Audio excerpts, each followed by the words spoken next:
রহমানির রাহিম। আসসালামু আলাইকুম ভাই ও বন্ধুরা, সকলে কেমন আছেন? আজকে মালয়েশিয়া কবরস্থানে আসছি, আপনাদের মাঝখানে তুলে ধরছি জায়গাগুলা, কবরস্থানগুলা। দেখেন, আমাদের ধন সম্পদ, অর্থ সম্পদ কিন্তু জায়গায় পড়ে থাকবো, কিন্তু আমরাই একদিন চলে যাব। তো প্রিয় ভাইয়েরা, মরার কথা একবার হলেও আমরা চিন্তা করি। এই জিনিসগুলা আমরা সকলেই বোঝার চেষ্টা করি ইনশাআল্লাহ।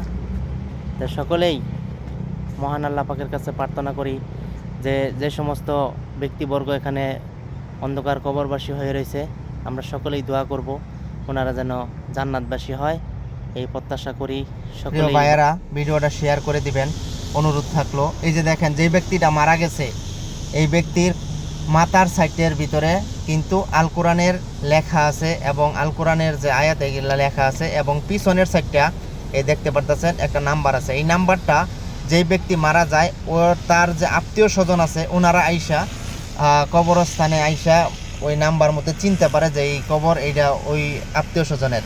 তে প্রিয় ভাইয়েরা, আমি আমার পক্ষ থেকে শুভেচ্ছা অভিনন্দন জানাই। বাংলাদেশের যে মাঠ কুমুরি আছেন এবং মসজিদ কুমুরি আছেন, মাদ্রাসার কুমুরি আছেন, সকলকে আমার বিনোদ অনুরোধ থাকলো, আপনারা এমন পরিবেশের মাধ্যমে সকল ব্যক্তিবর্গকে নিয়ে, এলাকার লোকজনকে নিয়ে এমন পরিবেশের মাধ্যমে যাতে আমরা বসবাস করতে পারি এবং সুন্দরভাবে করতে পারি, চলতে পারি, এই প্রত্যাশা করি। কারণ আজকে মরলে কালকে 2 দিন আমরা এরকম পরিবেশটা যেন, মালয়েশিয়ার মতো পরিবেশটা আমরা যেন বাংলাদেশের কবরস্থানে করতে পারি, এই প্রত্যাশা সকলের কাছে করি এবং দোয়া চাই সকলের কাছে, এবং সকলের জন্য দোয়া করবেন ইনশাআল্লাহ।